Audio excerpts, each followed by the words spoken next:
Stop leeching off me, you freeloader. For over 20 years, I believed I had been devoted to John. Yet, this is what he had been thinking all along. I wasn't leeching off him. I was merely devoted to him. Despite feeling this way, I found myself at a loss for words. As I felt my strength draining away, John continued. Now that Michael is working, you have no reason to rely on me, right? But... Shut up. I don't want to hear your excuses. John raised his voice. Oh, it's no use. My feelings didn't get through. Just when I thought that, I felt something snap inside me. It was the sound of the thread of affection that bound our hearts together breaking. At the same time, my feelings for John began to fade. We were a married couple until just a moment ago, but now it feels like we're strangers. John was just using me from the beginning. He never loved me. Otherwise, he wouldn't brazenly cheat and try to kick me out. I don't care what happens to such a man. No, I have to completely move on from him. With my mind made up, I lifted my head and stared straight at John. My name is Karen. I've been married to John for 25 years. I'm a 50-year-old homemaker. A few years after our marriage, our son Michael was born, who graduated from college and started working this year. Now that the child-rearing phase is over, I can finally pursue my own interests. That's what I'm thinking now.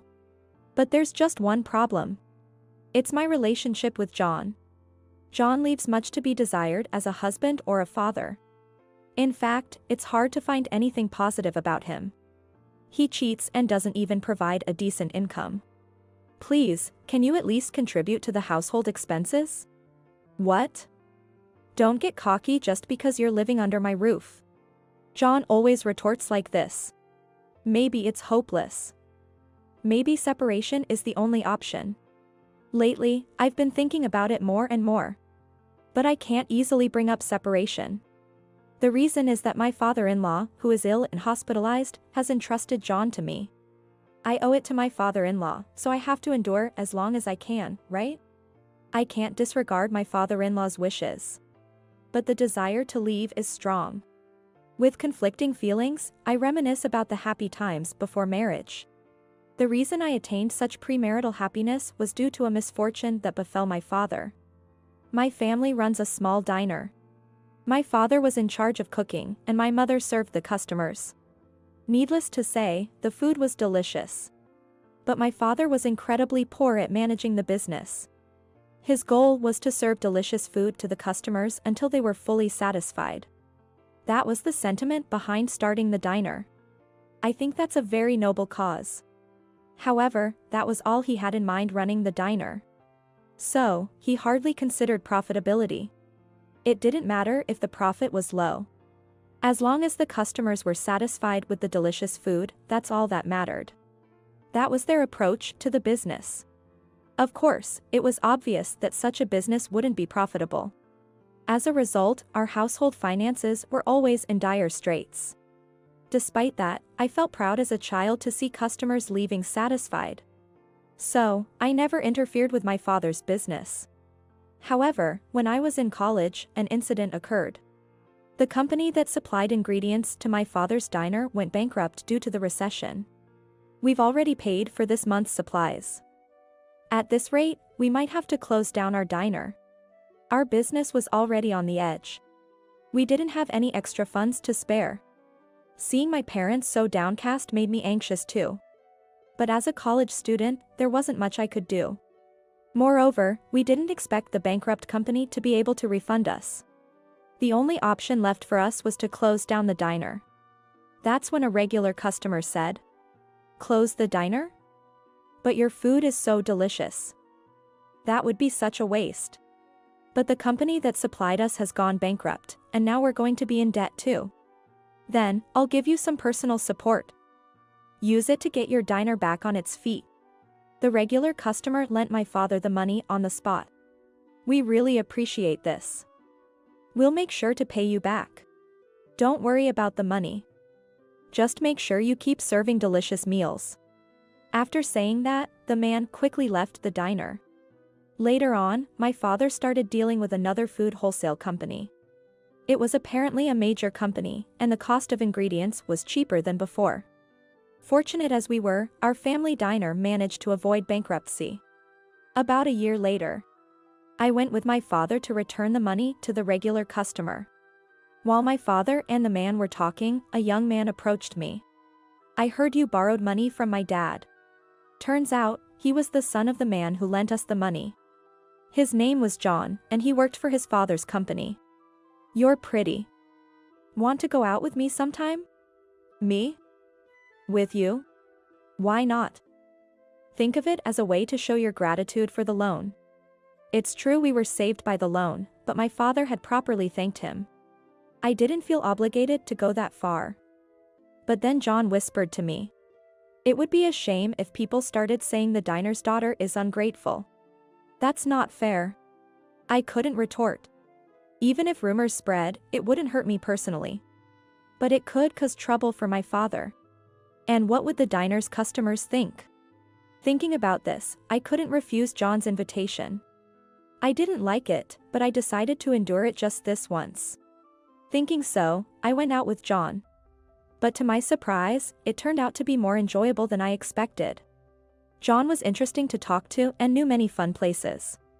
The places he chose to go were all stylish, which I appreciated. My first impression was terrible, but maybe he wasn't such a bad person after all. That was my unlucky break. I was quickly wrapped around John's finger. "It's fun being with you, Karen. I'm having fun too. For the first time, I've thought it wouldn't be so bad to marry someone serious and nice like you." Swept up by such simple words, I started dating John with marriage in mind. After that, John used every trick in the book to win me over. Eventually, a few years later, I found myself married to John.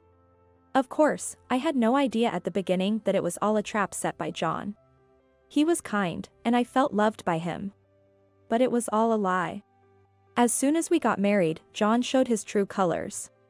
"Here's this month's paycheck. Make it last." I opened the envelope John handed to me. The contents were a payslip. Since the salary was deposited directly into the bank, having just the statement wasn't unusual.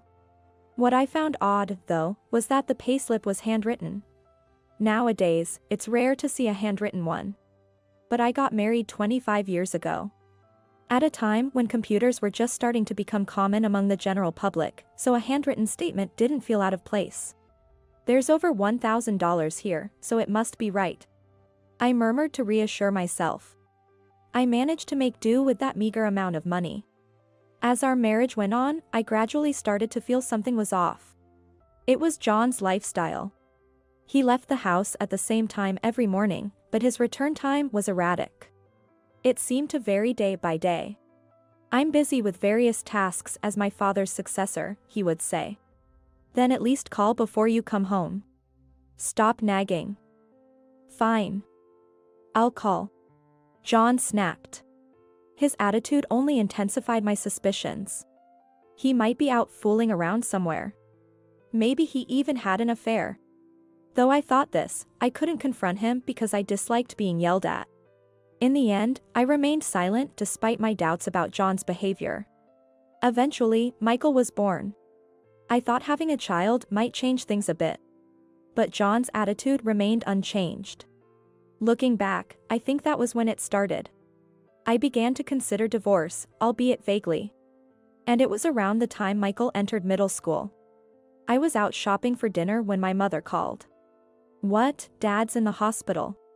It was a call to inform me that my father had been hospitalized. I rushed to the hospital in a panic.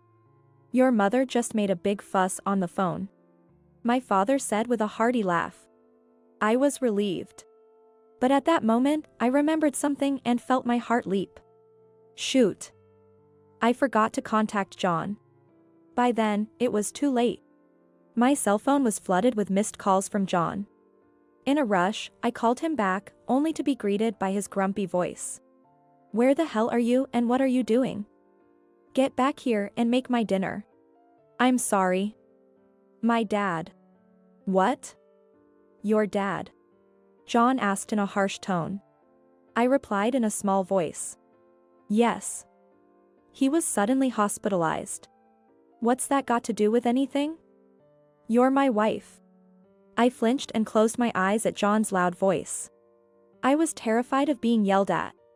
But I couldn't just let it go without saying something. I gathered my courage and retorted. Is it wrong to be worried about my dad? Surely that's allowed. Shut up. Don't talk back to me. No, I will say this. You would rush to your dad's side too, wouldn't you? When I asked, John suddenly fell silent. He must feel it too if he put himself in my shoes. That's what I thought, but John's response was beyond belief. What? I'd ignore it if my dad was hospitalized. Because I wouldn't be troubled if he wasn't around. I was speechless. That had to be a lie. Despite thinking that, I couldn't outright deny it. After much hesitation, I found myself telling John. I'm not like you. Sorry, but you'll have to eat out today. That was all I could manage to say. I ended the call almost in a daze. Since that incident, I truly couldn't bring myself to trust John anymore.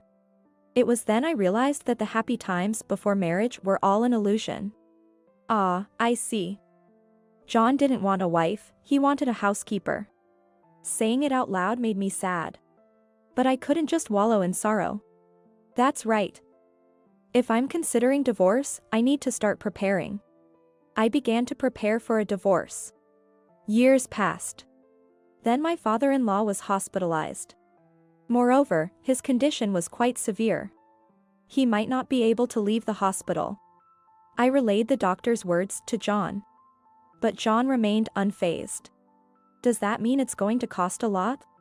This isn't the time to worry about money, don't you understand? Yeah, I get it. I'll try contacting my brother. John reached out to his brother. His brother was married but had no children. So, John tried to persuade him to help with the hospital bills. Could you pay for it? It's tough for me with Michael and Karen.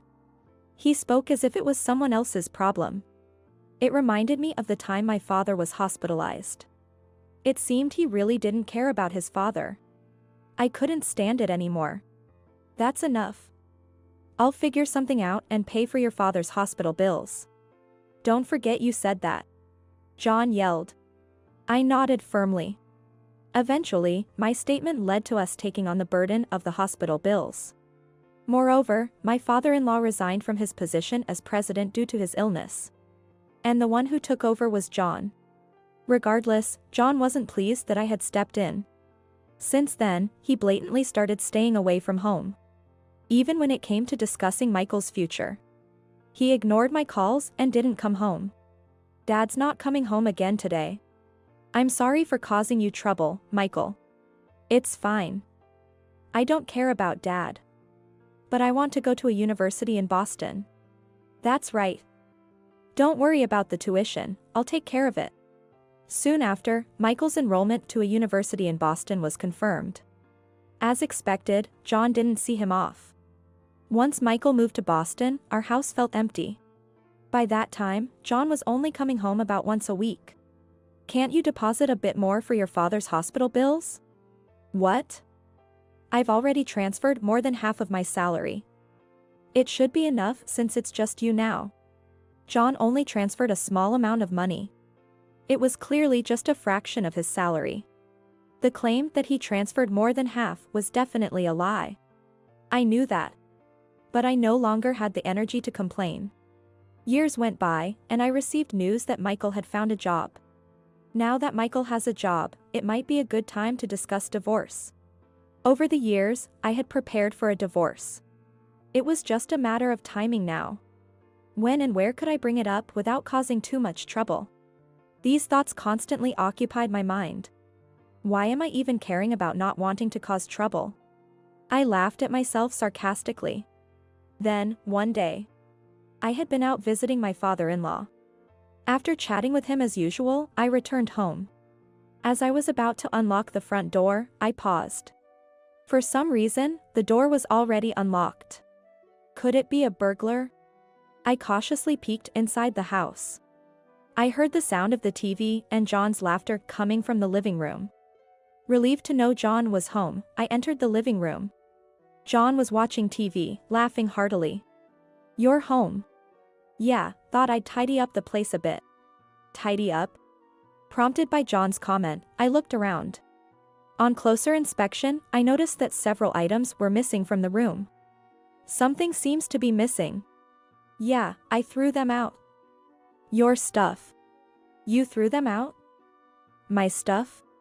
Shocked, I hurried back to my room. The room was empty. No computer, no TV, not even my favorite mug. Even the bed was gone, along with everything else. What is the meaning of this? They were unnecessary, so I threw them out. Unnecessary. What am I supposed to do now? As I raised my voice, John frowned. Then, avoiding my gaze, he sighed. "I'm just tired of supporting you." "What do you mean by that?" "I'm your wife." As I retorted. John became irritated. "Do I have to spell it out for you?" "Stop leeching off me, you freeloader." For over 20 years, I thought I had been devoted to John. And yet, this is what he thought of me. I wasn't leeching off him. I was just devoted to him. I felt that, but couldn't find the words to say it. As my strength drained away, John continued. "Now that Michael is working, you have no reason to leech off me, right?" "But..." "Shut up. I don't want to hear your excuses." John's voice grew louder. "Oh, it's hopeless." My feelings didn't get through. Just then, I felt something snap inside me. It was the sound of the thread of love that connected our hearts, breaking. At the same time, my feelings for John began to fade. We were a married couple until a moment ago, but now it felt like we were strangers. John had just been using me from the start. He never loved me. Otherwise, he wouldn't openly cheat and try to drive me out. I didn't care what happened to such a man anymore. No, I had to completely crush him. With my resolve set, I looked straight at John. "What? Got a problem?" "None at all. If you want me to leave, I'll just do that." I slammed the living room door with force. Heading to my room, I realized I had nothing left. Not even a single piece of clothing remained. Don't bother looking. I had the garbage collection service take it all away. Which service was that? The flyer is right there. That's the one. I picked up the flyer that was lying at my feet. While dialing the number, I told John. "I'll make sure you regret this." After saying that, I left the house immediately. Soon, the call connected. After I explained the situation, they readily agreed to help. It seemed they had sensed something off about John's actions. Thus, the garbage collection service had kept everything they collected intact. "I'll be right there." "Thank you." I thanked them politely and hung up. Later, I visited the service provider. After expressing my gratitude, they helped move my belongings to a rented storage unit. I was relieved to know my possessions were safe. This won't end without consequences for what you've done. Grinding my teeth in frustration, I called Michael. After briefly explaining the situation, I concluded. "So, I've decided to move out, considering divorce." "Michael, you should be prepared for that too." "Okay." "Ah, got it. Bye then." Michael hung up hurriedly. He seemed scared of me. Was I that angry? Puzzled, I put my cell phone in my bag. And I headed to a nearby hotel. In fact, I had already decided on a place to move to. The reason was simple. I had been planning to discuss divorce with John soon. I planned to move there after the divorce. That was my idea for starting a new life. Well, things just got moved up a bit earlier than planned. So honestly, I wasn't in trouble. It was just an acceleration of my plans by a couple of weeks. Staying in a hotel for 2 weeks, what a waste. Can't help it, though. But as a housewife, it feels wasteful, a bad habit. Maybe I should bill this hotel stay too? Well, whatever the case, John, you better be ready. Muttering to myself, I started working on the post-divorce plans I had been considering. After living in the hotel for about 10 days, I received a call from John during lunch. As soon as I answered, John raised his voice. "Karen." You stole my money. What are you talking about? Don't play dumb. The hospital bill for Dad. The hospital just called saying it needs to be paid. Oh, that? I sighed and responded. You should pay it. It's not my problem anymore since I was kicked out. I've been depositing living expenses for you. You were supposed to pay it from there. Right. But that passbook is with you now, isn't it? I retorted nonchalantly. But there was no money in that account. Knowing that made me smirk uncontrollably. The passbook is here, but it's empty. That's why I'm saying you stole it. I didn't steal anything. Don't lie. Who else could use it? Doesn't he wonder if the amount he transferred was too little? I told him in amazement. It was just too little to begin with. If there's no money for the hospital bill, why don't you use your allowance? My allowance. John started to panic, clearly. It seemed he thought I was unaware. Since the beginning of our marriage, John had been giving me handwritten salary statements. It was to hide the fact that he was skimming a portion of his salary. In other words, the skimmed money was John's allowance. I once asked your father how much your salary was. Well, that is. He looked puzzled but told me. So I knew you were taking money out. When I told him that, John fell silent. Not a word from him. I thought the call might have been dropped due to the long silence, but then John suddenly raised his voice. What's wrong with using the money I earned? It's your fault for using up what I gave you. Yeah. So? I want a divorce. I'll demand alimony. And you have to return the money you spent. At that moment, I grinned. This was exactly what I needed from him. Now John couldn't back out. I replied with a smile. Oh, thank you. I wanted a divorce too. Come over so we can discuss it. No. I mean, you want a divorce, right?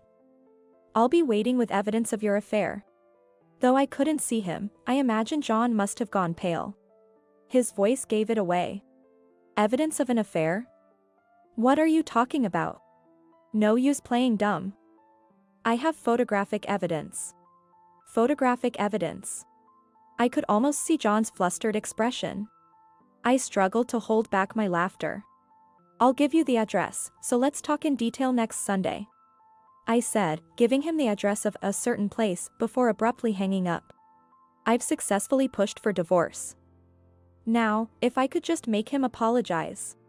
Actually, that's the trickiest part. I braced myself for what was to come. On the promised Sunday, I arrived at the meeting place before the scheduled time. He should be arriving soon. Looking around, I caught sight of John in the corner of my eye. Over here. I waved and called out to him. At that, John looked up, startled. Here? This place? Yes, didn't I give you the address? But, whose mansion is this? John looked past me. There stood a mansion worth about $1 million. It was much larger than an ordinary house and even had a garden. The mansion was 3 stories high, complete with a basement and a home theater. A luxury car was parked in the built-in garage. Pointing at the mansion, I smiled. This is my house. It's new, so it's pretty nice, right? Your house. That's right. I was planning to live here after the divorce, so I had it built a while back. Yes, I had called him to my newly built house. Naturally, John, who saw me just as a housewife, was utterly astonished. Pushing him from behind, I led him inside the house. I led John into the living room. Let's have our discussion then. This is my lawyer. I introduced my lawyer, Brian, who had been waiting inside. But John was too distracted to pay attention. He appeared nervous, unable to fix his gaze. Seemingly concerned about his surroundings, he kept looking around. He didn't even glance at the evidence photos of his infidelity laid out on the table. He didn't respond when spoken to, and frankly, it didn't feel like a discussion at all. Eventually, John muttered. How did you afford such a house? That's what he's curious about? Despite thinking that, I answered. I just bought it, you know? Lies. A housewife can't afford this. Buying an $1 million house usually requires an annual income of around $150,000. But I do have that kind of income. So I confidently replied. I earn that much. Got a problem with that? No, but how did you? I just helped out at a friend's company, and before I knew it, things turned out this way. I guess. The story goes back a few years. When my father was hospitalized and there were complications, I decided to divorce. From there, I began preparing for the divorce, and the first step was to look for a job. After the divorce, I couldn't live without a job. So, I started looking for work to be able to support myself independently. But good jobs aren't easy to come by. So I consulted my best friend, Samantha. Why don't you help me with my work? What do you do? Land-based aquaculture. Land-based aquaculture involves creating artificial facilities similar to pools and farming within them. Of course, there are disadvantages, but it's also an eco-friendly form of aquaculture that prevents marine pollution.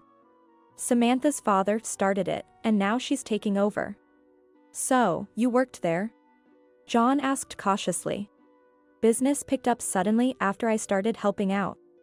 I was mainly involved in negotiations and administrative tasks. Samantha said I was a big help. And I was eventually promoted to an executive position. It was all coincidental, but I believe luck is also a form of skill. Hearing this, John's shoulders slumped. But after a moment of thought, he suddenly perked up. Let's forget the divorce talk. How about we start over? I couldn't believe what I was hearing, but I responded with a cold stare.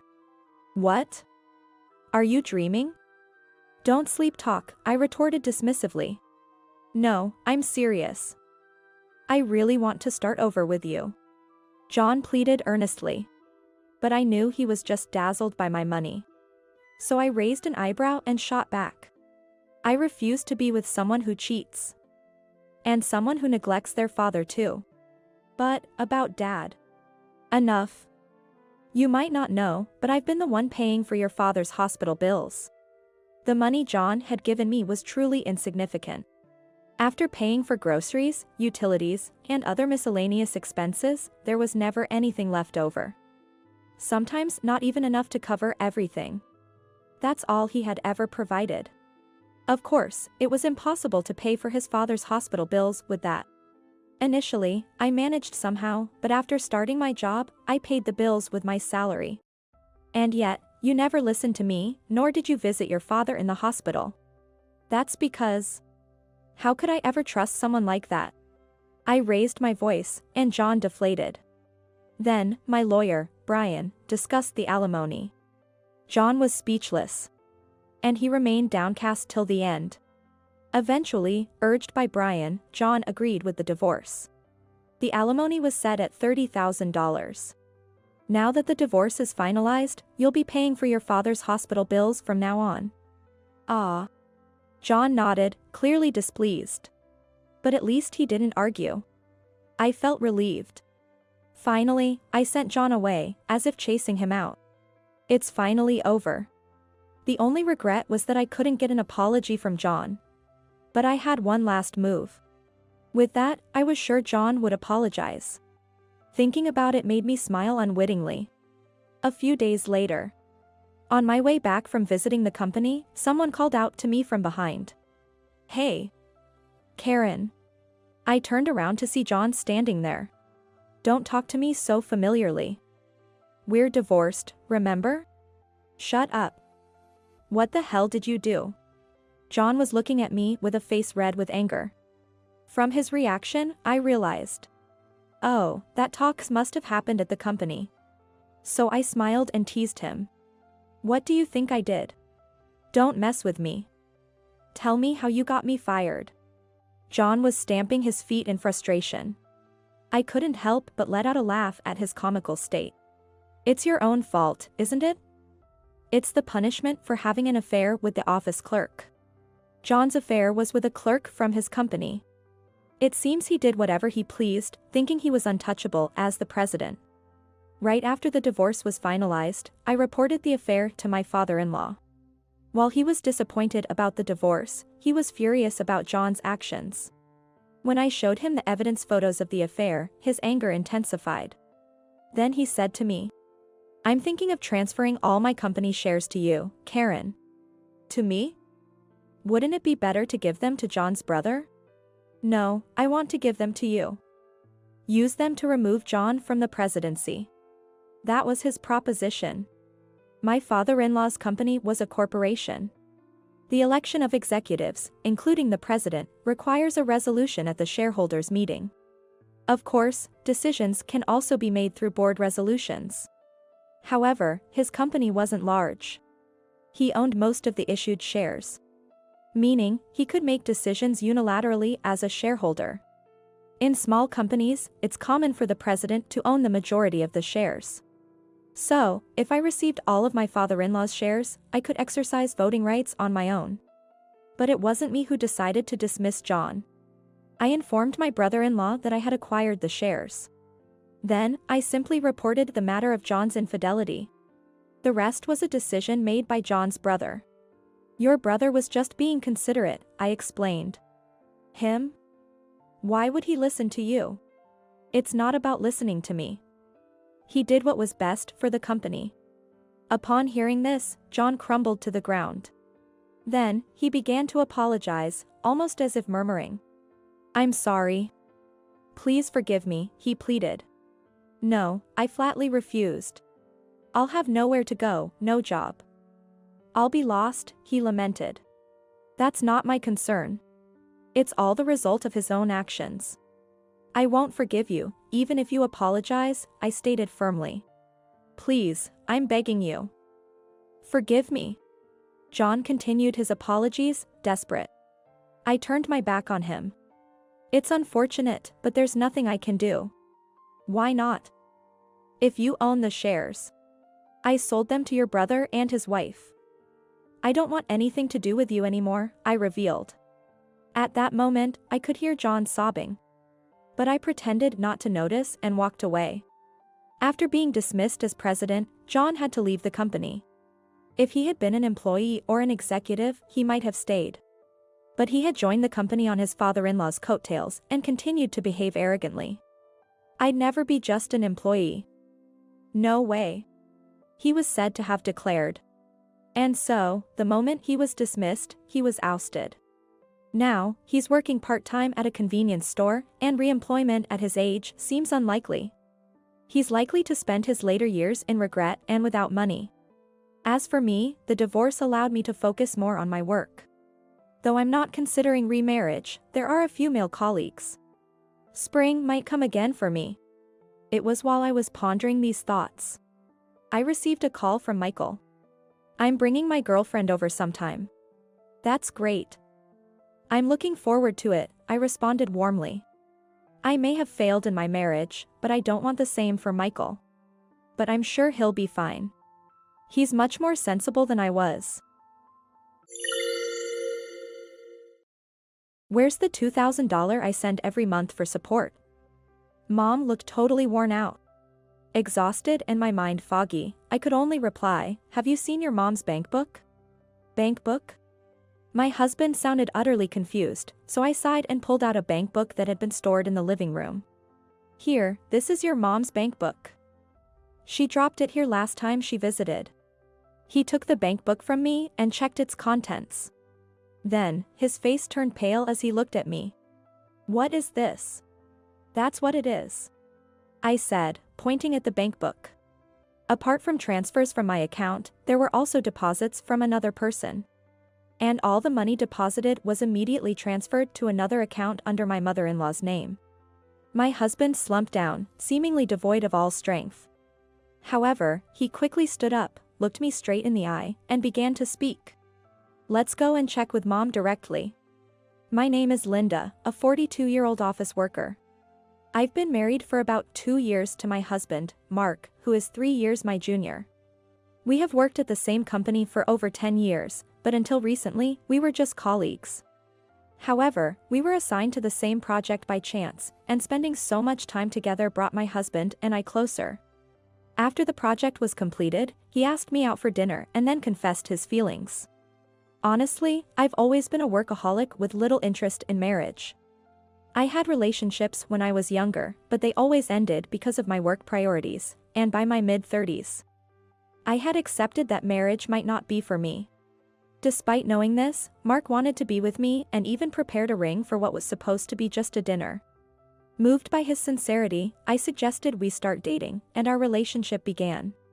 As we talked more about our families, I saw Mark's kindness and how he supported my work, leading me to propose to him. The ring he initially prepared became our wedding band. Mark's father disappeared one day, leaving his mother, Susan, to raise him alone.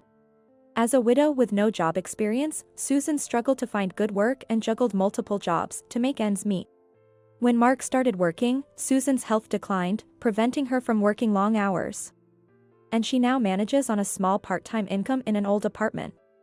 Mark, due to his job's frequent relocations, moved out but worried about his mother, who couldn't work much, and sent her $1,500 monthly. Even after switching jobs, he continued the support. He once offered to live with her since his company was near her home, but she refused, not wanting to intrude on his privacy. Indeed, when we got married, my husband suddenly suggested living with his mother, but she refused, saying she didn't want to intrude on our newlywed life.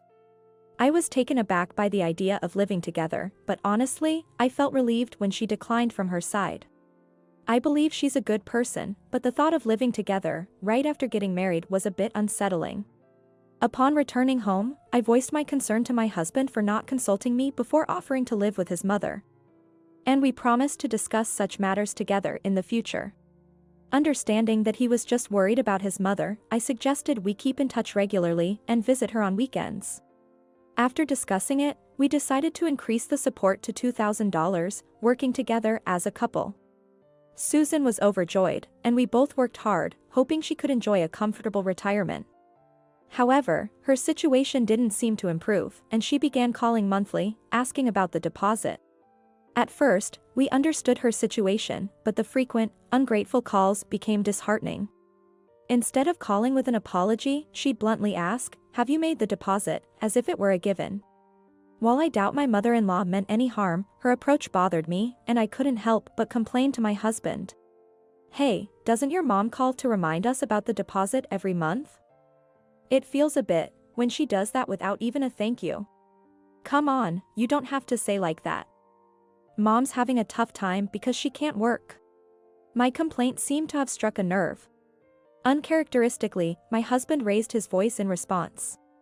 Since then, any attempt to discuss the financial support for his mother would often lead to him becoming stubborn and unyielding. I can't help but wonder how long we'll have to continue sending money to his mother. Though I feel guilty, that thought keeps crossing my mind. My husband probably noticed my feelings, and that's why he acted that way. Thinking about it made me feel like I was being cold, so I couldn't press the issue further. About 2 years after we started sending support money after getting married, my husband received a call from his mother. Listening to his, I could tell from his gloomy expression that it wasn't good news. What? Scammed. I was so shocked by my husband's words that I jumped up from my chair. I thought his mother was a very capable person, despite her frail health, and I was immediately concerned about how much she had lost. "What did Susan say?" I asked my husband after he hung up the phone. With a somber look, he began to relay the call's content. "It seems Mom got scammed. She got an email, clicked on a URL, and it automatically said she was registered and needed to pay, so she did. That's a one-click scam. Why didn't she say anything when it happened?" My remark made my husband's eyebrows shoot up. Maybe I was too harsh. But what's done is done. You've been cold to her lately, so she didn't feel she could talk to you. She was so troubled that she took out a loan to pay it off. And now she can't pay this month's rent or water bill, so she asked if we could increase the support money. He said, then pulled out his bank book and started calculating. Maybe I had been a bit distant in response to the persistent calls, but to be blamed like this. We need to do something about her debt. I brought over my bank book and sat next to my husband. "How much is Susan's debt?" She said it's around $250,000. We need to do something. I was speechless at the amount my husband mentioned. Where could she have borrowed such a large sum, especially without a house to her name? It's unlikely that a bank would lend such a large sum to my mother-in-law, who doesn't own a house. This raises the possibility that she might have borrowed from some dubious sources. I made up my mind and spoke to my husband. Let's just pay off the debt all at once. My husband turned to me, taken aback by my suggestion. He probably never expected me to propose such a thing. I met his gaze and continued. Think about it, if she could get that much money so quickly, it's unlikely from a bank. We need to pay it back fast. Or the interest will just keep growing.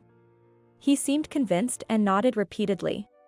Thanks to being frugal and having saved up during our single years, we had a decent amount of savings.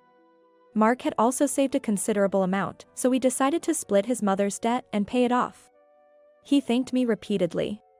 When we contacted his mother about the repayment, she kept thanking us over the phone. I could hear her sniffle, possibly from crying. It was a lot of money, but at least the debt was paid off, and we made her promise to consult us from now on, so we decided to let it go this time. However, something didn't sit right with me. When Mark took the money to his mother, she never revealed where she borrowed it from. He insisted on knowing since we were paying, but she only said she forgot the company's name and that they would come to collect the money directly, thanking us without giving any details. Maybe she's starting to get a bit forgetful. Worried, I suggested that we accompany her to the doctor next time. But she's stubbornly against going to hospitals. So we had to come up with a plan to get her to one. Just as we almost finished planning how to take her to the hospital, Mark's phone rang. It was a call from his aunt, Emily, who lives far away. Mark, it's been a while. Do you have a moment? Hi, Emily, it's been a long time. What's up? Emily is my mother-in-law's sister. She's a very reliable person, married into a family of landowners, and manages their estate. She despises dishonesty and can be strict, but she's always been kind to her nephew, my husband, and me, his wife. Susan called me. She said she needed to borrow some money. Are you guys sending her the monthly support? She mentioned she's been struggling to pay her electric bill for months. We were taken aback by this. We've always sent the monthly support, and we had just paid off her debt. After thanking Emily, we hurriedly contacted my mother-in-law and brought her to our house. She arrived with unkempt hair and wearing an old shirt, clearly looking like she was struggling financially. Mom, Emily said you asked her to lend you money. Why didn't you tell us? Oh, I didn't say that. She asked how I was doing, and I just said I'm not as well off as you guys, but living normally. Her expression didn't seem deceitful, so we exchanged puzzled looks. Could Emily have misunderstood something? Maybe a complaint sounded like a request for money. We reassured Emily that we were sending the support and managed to convince her. Does she have any other debts? Should we increase the support money? Susan isn't saying anything, is she? Maybe we should check her income and expenses next time. She might have signed up for something without realizing. Let's decide on increasing the support after that. My husband agreed with a nod. I put our bank books back in the drawer and finished up the household chores. A few days later, my husband went to visit his mother alone since I had to work on the weekend. I asked him to subtly bring up the idea of visiting the doctor, and then I headed to work. I was so busy with a work trouble that I couldn't even take lunch, but I managed to send a message asking, "How was your mom?" I had a missed call from my husband in the evening, but I only noticed it on my way home after work had ended. The absence of a message suggested it might be something important that needed to be discussed directly. Thinking this, I quickly messaged, "I'll be home in 10 minutes," and hurried back. I'm home. As I opened the door, I found my husband standing there, red-faced with anger. Sorry, I couldn't answer the phone. How was your mom? At my words, his anger intensified. Where's the $2,000 I send every month for support? Mom looked totally worn out. Exhausted and my mind foggy, I could only reply, "Have you seen Susan's bank book?" Bank book? He sounded completely taken aback, so I sighed and pulled out a bank book that had been stored in the living room. Here, this is Susan's bank book. She dropped it here last time she visited. He took the bank book from me and checked its contents. Then, his face turned pale as he looked at me. "What is this?" "That's what it is," I said, pointing at the bank book. The bank book showed transfers from my account, as well as deposits from someone else. And all the money deposited was immediately transferred to another account under the Susan's name. My husband slumped down, seemingly devoid of all strength. However, he quickly stood up, looked me straight in the eye, and began to speak. "Let's go and check with Mom directly." He called his mother. But she didn't answer. It was unusual for her not to pick up right away, so we decided to go to her apartment. "Wait, isn't the mailbox taped shut with duct tape?" As soon as we arrived at my mother-in-law's apartment, my husband said that. I couldn't believe it. But when I looked at the mailbox myself, it was indeed sealed with duct tape. What's happened to Susan? Let's ask the landlord. My husband and I decided to consult the landlord. The landlord, a friendly elderly lady, lived in the same apartment complex. From her, we learned a shocking fact. She moved to that high-rise condo, didn't she? Bragging about that her son bought it for her. I'm so jealous. We were dumbfounded. My husband is her only son. And we hadn't bought any condo. After thanking the landlord, we headed to the condo she mentioned. The condo was a newly constructed building, the tallest in the area. Even the price of the units was significantly higher than those in the surrounding condos. How did Mom manage to buy a place like this? My husband stared at the condo in disbelief. I had a bad feeling about this. Soon, we saw a figure approaching the condo. It was my mother-in-law. Unaware of our presence, she hummed a tune and skipped along with designer shopping bags in hand. "Mom, what are you doing?" My husband rushed towards her. She stopped in surprise, but then started walking towards the condo. My husband blocked her path. Annoyed, she looked up at him and simply asked, "What? What do you mean, what? You said you had no money. So why are you moving here? What's with the bags? Stop making such a fuss. It's a public nuisance. No matter how much money one has, it's never enough for luxury, right?" My husband trembled with anger, struggling to respond. "So you've been lying. You said you couldn't work. And here I was, thinking I was repaying a debt of gratitude. Getting help from Linda to send you money. All you talk about is money. A mother's happiness is her son's happiness. If I'm happy, that should be enough for you, right?" The smug, contemptuous smile on my mother-in-law's face was nothing like the woman I knew. Seeing her like this for the first time, my husband stood by me, pale as a ghost. She brushed past us, saying, "Bye now," and went inside. My husband stood there, dumbfounded. The thought that his beloved mother could betray him was unimaginable. I could feel his shock, and it was like a tight grip around my heart. I took his hand and said, "Let's get revenge." He looked at me in shock, but then nodded.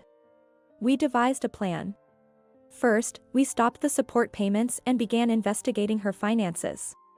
With the help of an acquaintance, we hired a detective to track her movements and discovered she was receiving a fixed amount of money from someone every month. We contacted that person and explained the situation. 2 weeks later, my mother-in-law called my husband. "What are you meddling in?" Her angry voice could be heard even through the phone. My husband sighed and calmly replied, "What do you mean, meddling? You lied about Dad having another woman and leaving." We heard everything from him. The person we contacted was my father-in-law, my husband's father. We had been told he left due to infidelity, whereabouts unknown, but he was actually living in his family's home in the countryside.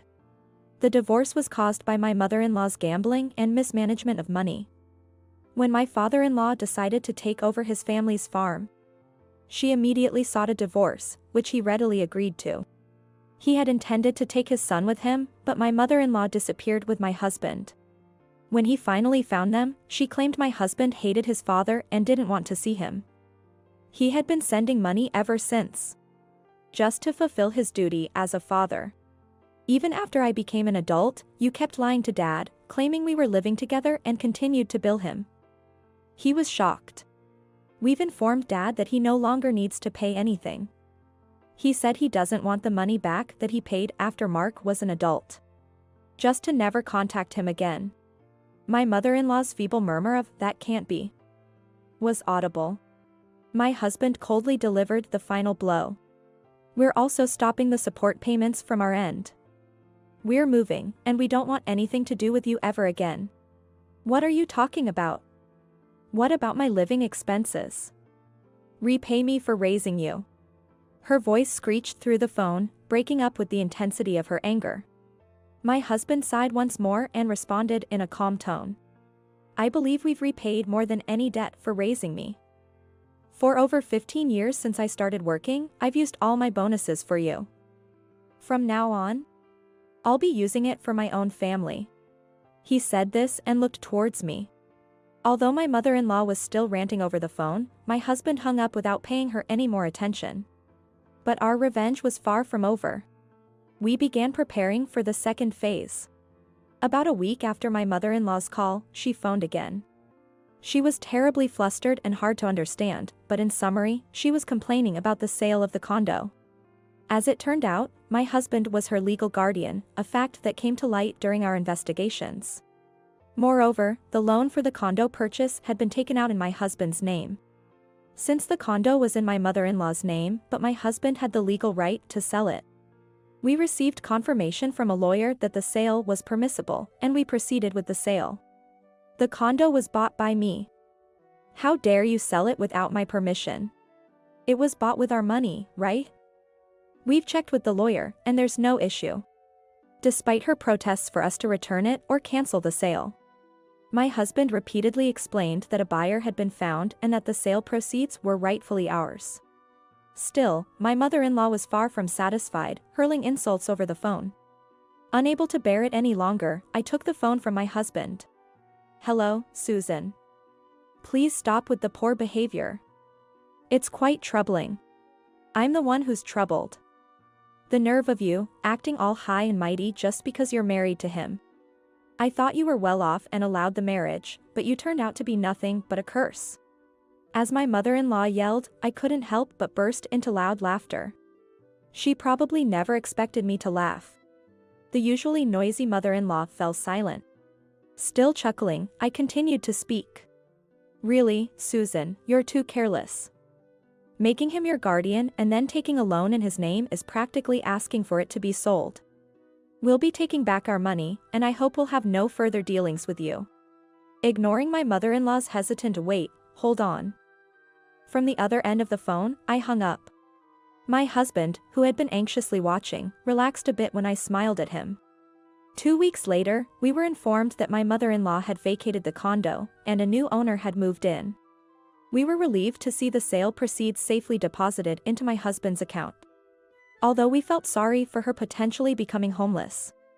We arranged for her to rent the same apartment she had lived in before as a form of severance, ensuring she wouldn't be on the streets. The landlord is a nice person but loves gossip, so she will likely spread all sorts of stories. But our revenge didn't end there.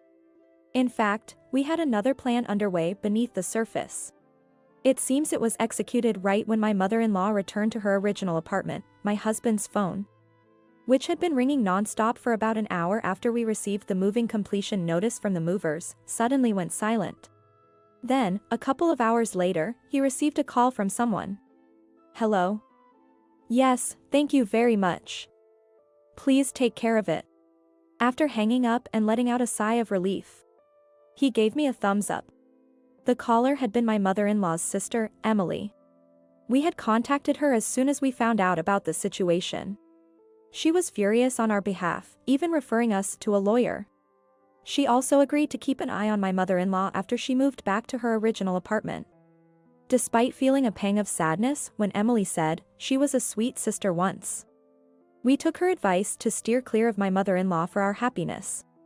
On the day of the move, my mother-in-law didn't bother packing, even with the movers there. That's when Emily stepped in. To my mother-in-law's astonishment, Emily kicked her into action, forcing her to pack.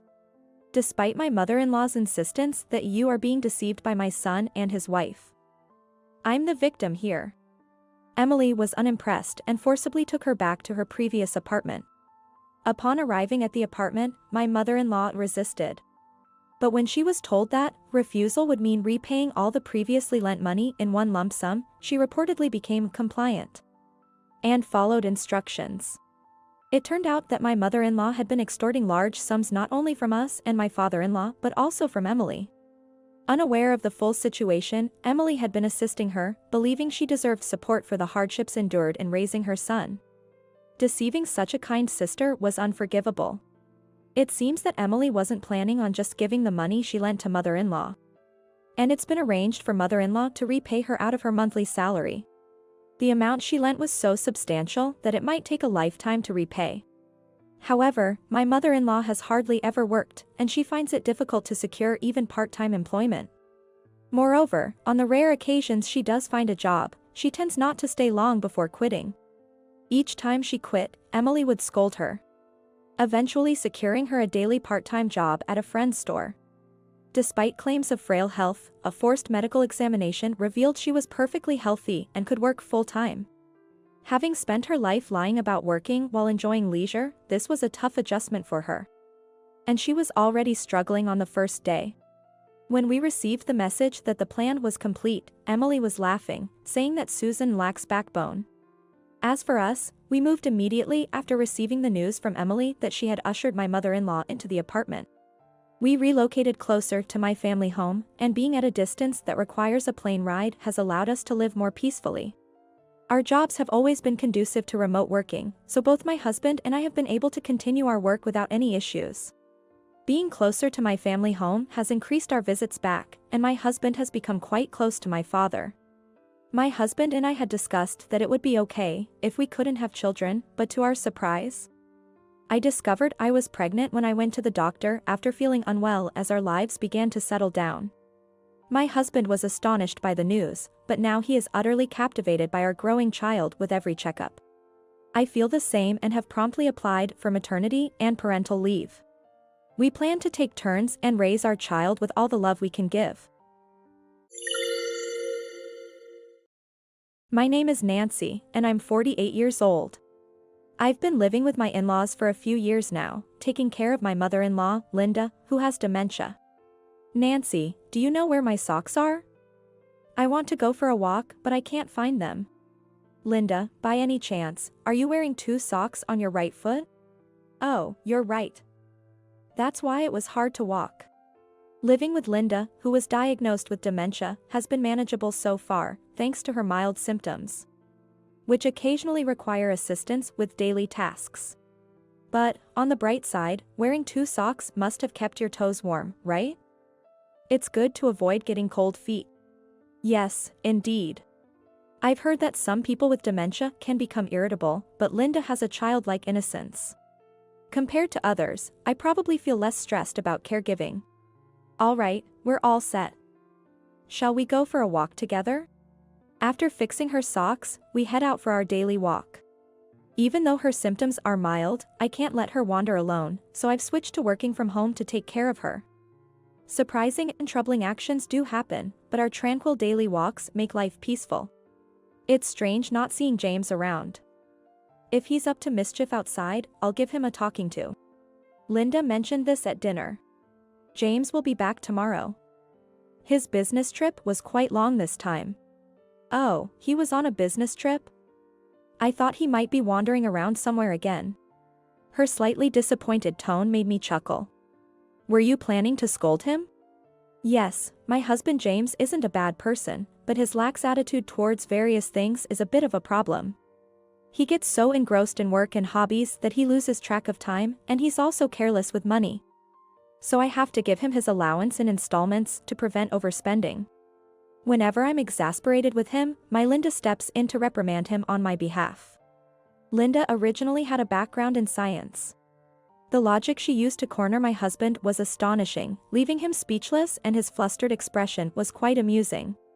Our cohabitation with Linda is probably much better than most mother-in-law and daughter-in-law relationships, but as she mentioned, James has been away from home a lot lately.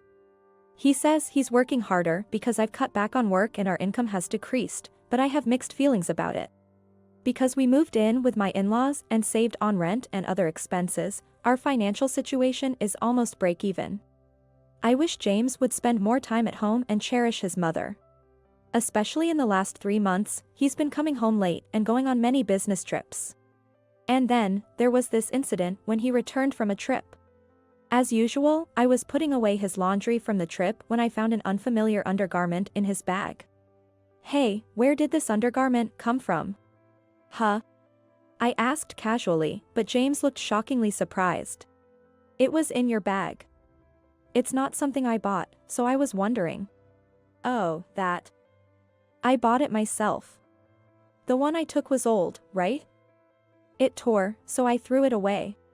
But I packed all new ones for you." "Did it tear?" "Did it?" "Maybe it was just poorly made."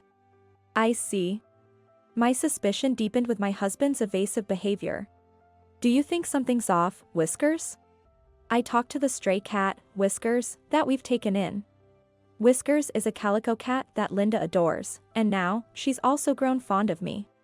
Well, she only responds with a meow, but still. After checking more thoroughly, I even noticed a faint scent of perfume on his business trip bag. Could it be an affair? As I pet Whiskers' belly, she gently paws back at me. "Are you trying to comfort me?" Meow. "Then, let's investigate." Ah. "Linda, were you listening? If something seems off, immediate action is necessary." "Don't worry, that boy is sloppy, he can't hide anything." "There must be evidence left." Linda chuckled. "Linda, you're talking as if he's already guilty of having an affair?" Despite my retort, I began investigating my husband. Of course, I hope to prove his innocence. But... what? I couldn't believe my eyes when I saw the investigation report. When my husband returned late at night from his business trip and sprawled tiredly on the sofa, I broached the subject calmly. "We need to have a serious talk." Feeling the gravity in my voice, he sat up straight on the sofa. "Is there something you need to tell me?" "Huh?" As he visibly panicked, I sighed inwardly. "Is there something you need to say?" "Nancy, what's going on? Is there something you need to say?" Just like how Linda used to interrogate him, I stared intently into his eyes. After a moment, he hung his head. "Ooh, well, sorry. The business trip was partly a lie." With that said, he hung his head, unable to come up with a response. "Who were you meeting with?" "Who? Where did you go?" "Ah." "Nancy, listen." The more I asked, the more he sweated and darted his eyes around. "So, you're not denying that you met someone and went somewhere?" "Well, that is..." I watched him struggle, feeling a heavy weight in my chest. "Is the child cute?" "What?" "Nancy, how did you..." He turned pale instantly. "Remember when I asked about the undergarment? I noticed a perfume scent coming from your bag afterward, so I investigated you." I showed him the investigation report with pictures of his affair partner and their child, both smiling. "That was just a drunken mistake from years ago. I found out she was married right away and never contacted her again." Once he started explaining, he couldn't stop. "A few months ago, she suddenly appeared, saying she's now divorced and raising her child alone. She was struggling and wanted someone to talk to. So we ended up getting involved again while drinking. But I refused when she asked me to divorce you and marry her." I refused. He glanced at me while continuing his excuses. "Then she claimed the child was mine." I couldn't believe it, it was just one time, years ago. When I demanded a DNA test, thinking there's no way. It turned out the child was indeed mine. She said she divorced her husband because the child wasn't his. The child was happy to meet his real dad. I found it hard to stay away, you know that. My husband, who had been speaking rapidly, suddenly faltered. "What do you plan to do now?" Well, that is..." His flustered response made me sigh internally once again. "Did you think everything would be fine as long as you didn't get caught?" "Huh? Ooh. You must have known it would come out eventually. I manage the bank account where your salary is deposited, you know? I was wondering why." Despite all the late nights and business trips, the amount wasn't increasing. Then there's the undergarment and the perfume. Wouldn't it be strange not to suspect something? Ah. Anyway, if this young girl really is your child, we need to think about the future and act responsibly. Let's talk again in a week. Think it over carefully. However, an unbelievable thing happened just 5 days later, over the weekend. Nancy. When I rushed to Linda's call, she was holding an envelope addressed to me. It was sent by James. And inside the envelope was a letter. To Nancy. After much thought, I've decided to leave this house. Right now, I need to think about the future of my child. I can't neglect them when they're struggling, and although I hadn't planned on having child, I've grown fond of them. Please divorce me. I plan to start a new life with my new family, to fulfill my responsibilities as a father. I'm entrusting Mom to you. Since you two get along well, I'm confident you can take care of her. Take care. James. Shall we talk? Unable to bear it any longer as Linda rubbed my back beside me, I burst into tears. After hearing what had happened and reading the letter, she gave me a tight hug. As much as he is my own child, I can't forgive James. I just can't let it go without making him realize his mistakes. What do you think, Nancy? Depending on you, I'm more than willing to cooperate. I'm prepared to push him to his limits, so don't hold back and tell me what you want to do. It was a sight of Linda furious with such intensity that it took my breath away. Although she had scolded my husband numerous times before, the aura of her anger was incomparable this time. Seeing her angry face made something shift inside me. Linda, I was wrong. Thinking I should prioritize the child or listen to James's feelings, I was treating it like it was someone else's problem. It's ridiculous. I haven't expressed any of my feelings to James. And in his letter, he didn't mention me at all. I was just like a helper. I can't accept that. I'll definitely get my revenge. My anger swelled within me. Then, Linda and I started planning our strategy. We'll ruin him. And so came my husband's next payday. Linda and I were having dinner when we heard an annoying noise at the entrance. He's here. Linda chuckled, and then the intercom rang. Who is it? I responded coldly, and my husband, appearing frightened on the screen, insisted that I open the door. Oh, you left your wife and mother to fend for themselves and giving up already, not even half a month in? Linda teased from the side. It's not about giving up. Give me back my salary. My husband demanded in a panicked voice. Well, you took your bank book with you, didn't you? There has to be more, right? He was distressed because Linda and I had requested his company to change the account for salary deposits. Let's confiscate his salary, shall we? At first, when Linda suggested it, I thought it was impossible. I assumed her dementia was progressing. But she laughed lightly. Of course, it's impossible to deposit a husband's salary into someone else's account. But it can go into the husband's own account. What? Linda called my husband's company. Mr. Johnson? It's been a while. James has been under your care. I have a little request. Mr. Johnson, the president of my husband's company, had a long-standing relationship with my in-laws and considered them benefactors. He readily agreed to my Linda's proposal. Your salary is properly deposited into an account in your name. I happen to have an account in your name. I hadn't mentioned it before. Thanks to Linda's relationship with Mr. Johnson, the company agreed to deposit my husband's salary into an account in his name that my Linda had been using to save money for her son's future. My money. Yes, your earnings. And as long as Nancy is your wife, you are obligated to support her financially. Eh? My husband was taken aback by Linda's statement. James, I haven't filed our divorce yet, so we are still legally married. What?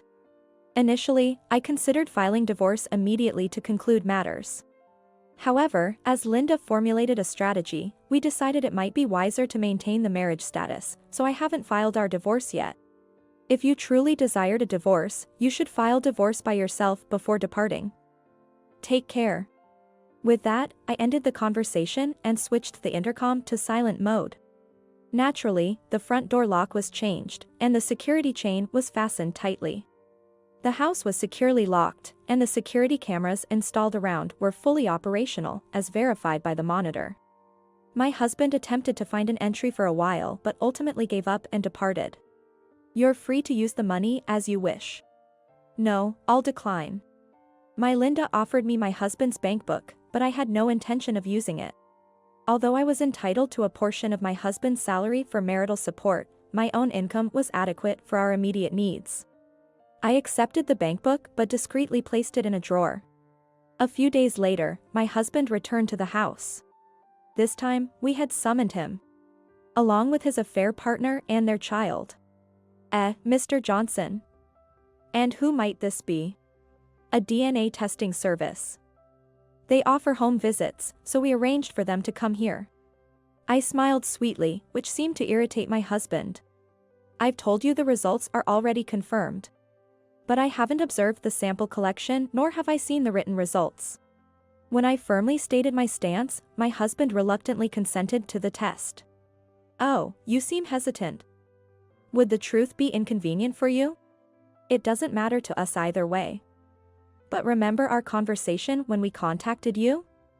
If you agree to one condition, we'll redirect the salary back to the original account and complete the divorce. Our condition is to clarify the relationship between the three of you with this DNA test. Mr. Johnson is here as a witness. Just finish it. Conduct any necessary investigations if it brings you satisfaction." While my husband sighed heavily and prompted the service provider to proceed, the demeanor of his affair partner was starkly different. "Are you leaving so soon?" She retreated anxiously, roughly took her child's hand, and left without a word. "Huh?" My husband was stunned by the affair partner's sudden departure. This incident served as evidence of the woman's deceit, yet we did not relent in our pursuit. To my perplexed husband, Linda had only one comment. "If it were me, I'd at least take the test for some quick cash and then plan my exit before the results were revealed." She's not very clever. Is she?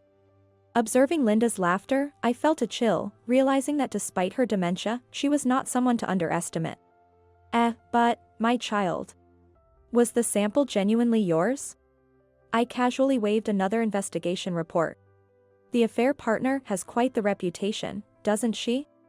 It appears she's been spinning a similar tale to every man she's been involved with around the time the child was conceived. However, it seems there's only one true father. A long-term unemployed individual from her student days. He's the actual father, isn't he?"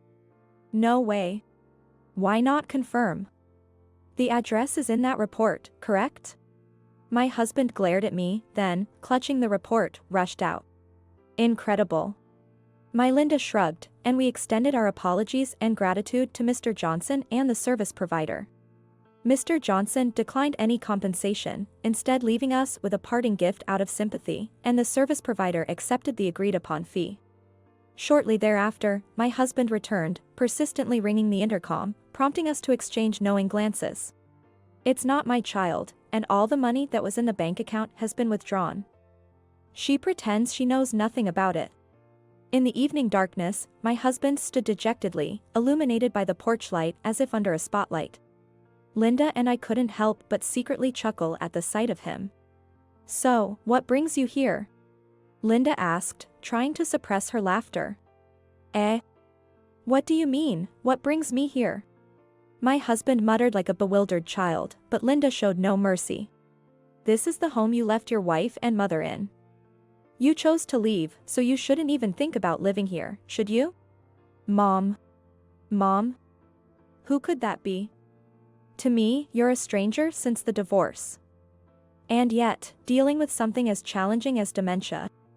There's no way I could have a son who abandons his parent like a character from a folktale, especially when I have such a dear, sweet daughter willing to take care of me." My husband's face crumpled with despair and tears, while I was touched by being referred to as a devoted daughter-in-law. "Please take the envelope from the mailbox with you when you leave. It contains just enough money for your immediate needs. Divide it into smaller amounts. Be careful not to spend it all at once, or you won't make it to the next payday." Your salary will be deposited back into the original account starting next month. Nancy.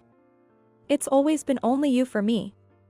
If you still feel the same, we can make it work again, can't we? My husband's face lit up with a glimmer of hope, but I no longer harbored such feelings for him. That envelope is the last gesture of consideration I will show you. I will be filing for divorce soon, and then we will be nothing but strangers. Thank you for everything. Wait, please. I'm sorry. I swear I'll never do anything like this again, just forgive me this one time. With a beep, Linda cut him off. After that, we sold the house and relocated. Linda had arranged for me to be her legal guardian before her dementia advanced, enabling us to sell the property. I was once again impressed by Linda's meticulous attention to detail, and I couldn't help but admire her. Furthermore, she moved into a residential care facility. I now live alone, very close by. Seeing her every day is comforting, and it has also allowed me to fully return to my work. Once the property sale was finalized and we had relocated, I filed for divorce and pursued alimony from my husband. Linda insisted so emphatically to the lawyer that she wanted to see the entire balance of the bank account in my husband's name. That my ex-husband couldn't utter a word and handed everything over without protest. It's bittersweet to become estranged from Linda, but I hope we can continue to share a close bond. Please don't come to our wedding. If you won't accept that, we'll have to cut ties. Nodding in agreement to those words was Elizabeth, the wife of my eldest son. Realizing how much they detested me made my heart sink. What have I done to them? Wasn't I just fulfilling my role as a mother and mother-in-law? Where did I go wrong? Why have they come to hate me so much? To be told to miss their wedding must mean it's serious. But I can't think of anything I might have done. Neither can my husband. It's unforgivable. After all the care and upbringing, to be treated this way. This behavior is unimaginable from a son to his mother. I must make them understand once and for all. They'll learn the hard way what it means to neglect a mother. My name is Helen, a 55-year-old homemaker. We have 2 sons. Our eldest, Michael, works in a company in the city, earning a handsome salary as an elite. On the other hand, our younger son, David, has always been quiet, preferring delicate tasks, so he works in a manufacturing factory locally. Although the boys got along well in their younger years, as their egos developed, Michael began to despise David unilaterally. He would belittle David in front of us and even bully him at school. No matter how much we scolded Michael, his attitude towards David never changed. However, Michael is set to marry soon. His fiancée, Elizabeth, apparently works at the same company. Elizabeth wants to meet you guys too, so we've arranged for a dinner, he said. When we received that message, we felt relieved, thinking we could finally see our son off. Though Michael insisted David not attend, David himself said, "It's easier for me that way." So my husband and I decided to buy him a souvenir on our way back. Then came the day of the promised meeting. We were directed to a rather expensive restaurant, where a private room had been booked. Entering the room Michael had mentioned, we found him and a strong-willed woman already seated. "You're late, Mom and Dad." "Sorry, dear, we got a bit lost in this unfamiliar place. Don't embarrass me too much." Though Michael's harsh words hurt, I tried not to take it to heart, as it was typical of him. We took our seats and began to dine on a meal that was truly lavish, all while listening to the conversation between the two. Elizabeth listens to everything I say and thinks ahead for our future. Elizabeth is really exceptional. If someone like her had been by my side earlier, I could have achieved so much more. Elizabeth is a perfectionist, far more distinguished than you two. Michael was gushing about his fiancée Elizabeth. Sitting next to him, Elizabeth, looking pleased, chimed in, "Michael, you're exaggerating." It seemed Michael was head over heels for Elizabeth, as he couldn't stop praising either himself or her. "I'd really like to hear more about how you two met. What brought you together?" But even when I asked, I was dismissed with, "Rather than dwelling on such a boring story, I'd prefer you understand Elizabeth's virtues." The whole meeting felt like a pitch for Elizabeth, making us uncomfortable. My husband also seemed uneasy, and I was glad we didn't bring David along. I've said it before, but Elizabeth is in a different league from you. Don't mistreat her after we're married. Treat her with respect. We wouldn't dream of mistreating anyone. You wouldn't know. You always favored David, never giving me a second glance. I can't trust you won't do the same to Elizabeth. Michael's words left us speechless. Despite his accusations, our focus on David was only because of Michael's relentless bullying. David had always been troubled by Michael's bullying since they were kids, and as parents, it was natural for us to try to relieve David's stress. Even when we asked Michael why he did it, he would only say, "I just don't like David," without ever addressing the root of the issue. To have this construed as favoring David was utterly unfair. However, not wanting to worsen the atmosphere further, we couldn't retaliate against Michael's words. The tumultuous meeting ended without incident, but it was far from a resolution to the problem. You guys are getting on in years, right? We'll take care of you, so don't worry. Michael said, unilaterally deciding that they would live with us after the marriage. Elizabeth seemed to agree with Michael, saying provocatively, "You have a son who still hasn't become independent, right? I guess it's up to me to set him straight." This made me feel uneasy instead of reassured. David does live with us, but that's because he actively helps us out, not because he's dependent on us. However, Michael and Elizabeth moved in as if they owned the place, occupying rooms and acting as if they were the masters of the house. "Hey, David, go weed the garden now. It's a job fit for an employed person like you." "Sorry, but I have work." "You have the day off, right? Do it yourself." "What did you say? You're really insolent." Michael's pestering of David increased. Seeing David's mature response made me chuckle, despite the situation. But things were more complicated than they seemed. Michael and Elizabeth were planning to drive David and us out of our own house, unbeknownst to us. This became clear one night when everyone else was asleep. I went to the kitchen for some water, noticing the light was on in the living room. When will this house finally be ours? Just a little longer. We have to make sure those nuisances don't come back. Once we get rid of them, I want to renovate. This house is quite outdated. Michael laughed in agreement with Elizabeth's words, saying, "That's right." I couldn't believe it. They were plotting something like this. I immediately consulted with my husband and David. We had to do something quickly, or things could get worse. As we were panicking about what to do, David spoke up. "Mom, leave this to me. I have a perfect plan." David's words were reassuring, but the plan he shared required patience. If everything went according to David's plan, we could thoroughly teach Michael and his fiancée a lesson and drive them out. That's why we decided to go along with David's plan. Despite the issues, life went on, and Michael's wedding date was set. They chose a lovely venue nearby. I thought about having it in the countryside, but the place they showed us was really nice. "It's a bit pricey, but we can easily afford it," Michael said with a laugh, which irritated me, but I held back. Michael and Elizabeth continued to antagonize David, but thanks to David's mature handling, it didn't seem too painful. When the wedding date was set, we were summoned by Michael and Elizabeth. Wondering what it was about, David, my husband, and I went to meet them, only to be shocked by what they said. "We want you not to attend our wedding. If you do, we'll cut ties." I was dumbfounded by their words. But I tried to remain calm and asked Michael, "Are you serious? Why do you bring this up now?" "I'm just terrified of you guys. I can't stand the thought of being surrounded by such people at my wedding." Elizabeth responded, pretending to cry, which made me feel even worse. "Like I said, if you don't like it, we'll cut ties. That would be a problem, right? After all, I'm the pride and joy of this family. Unlike that worthless brother," Michael said, pointing at David.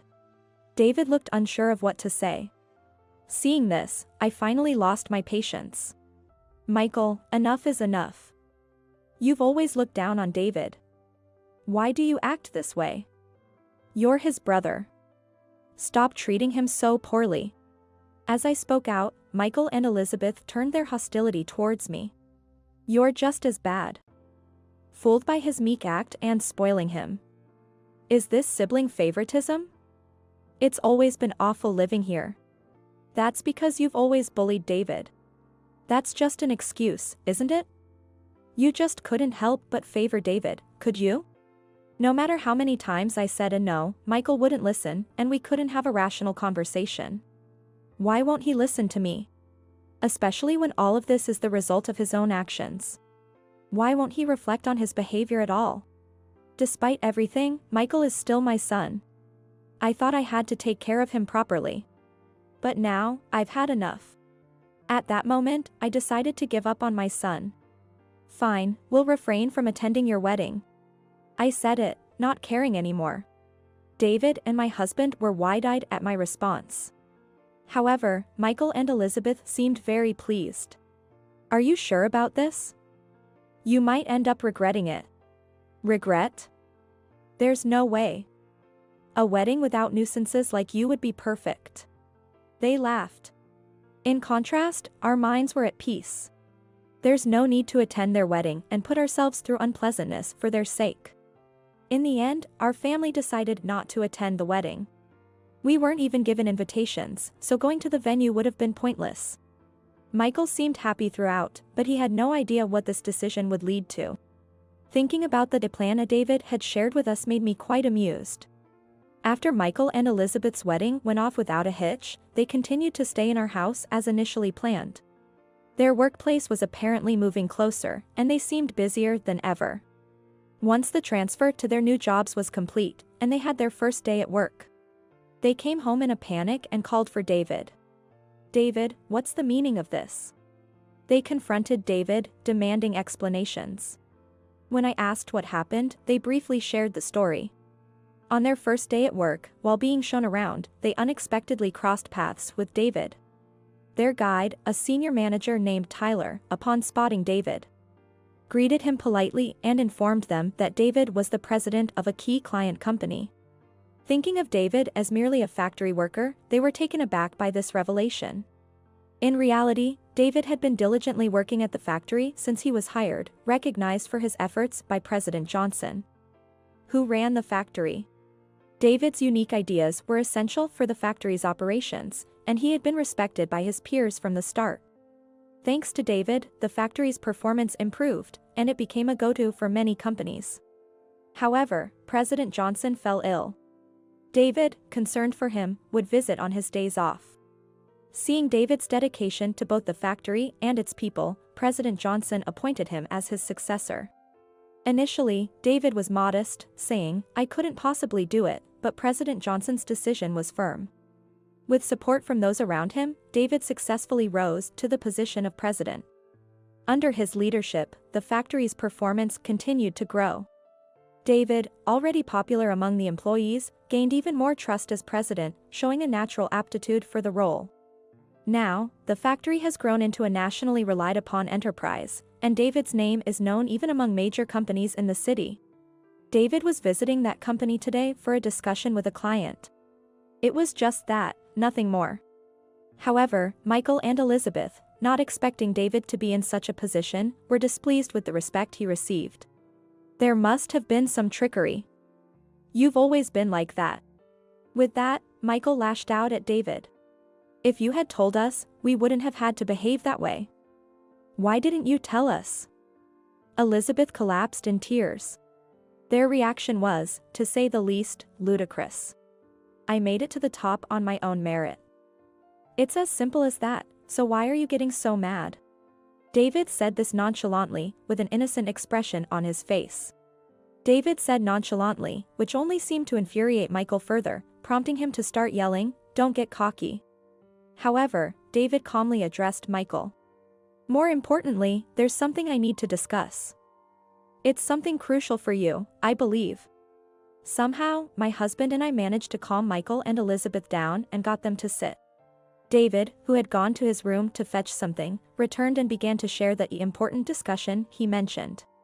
First, take a look at this. Saying that, David laid out several photos on the table. The images showed Elizabeth with a flamboyantly dressed man. To put it plainly, they were photos of Elizabeth caught in the act of infidelity.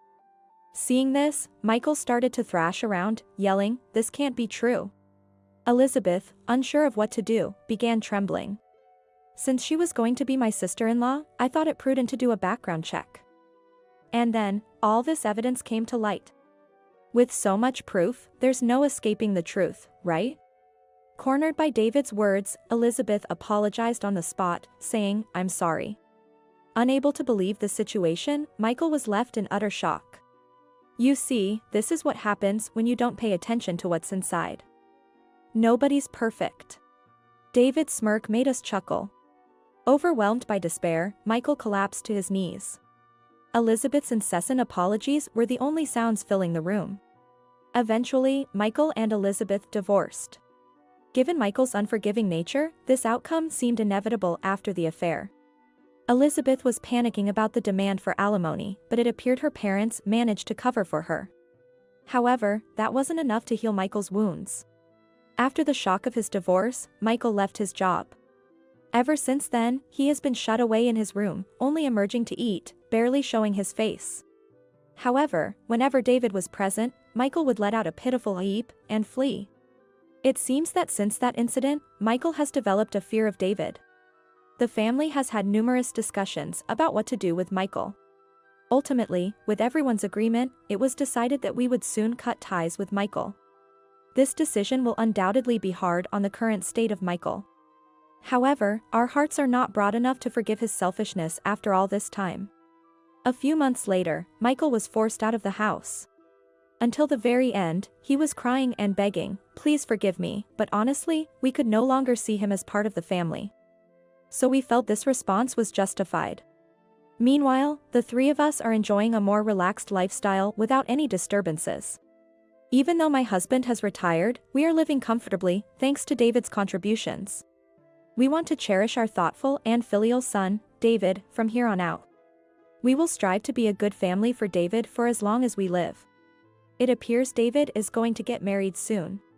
His partner is a colleague from the same company, with whom he has been in a relationship for several years. We are looking forward to our beloved son's wedding with great anticipation.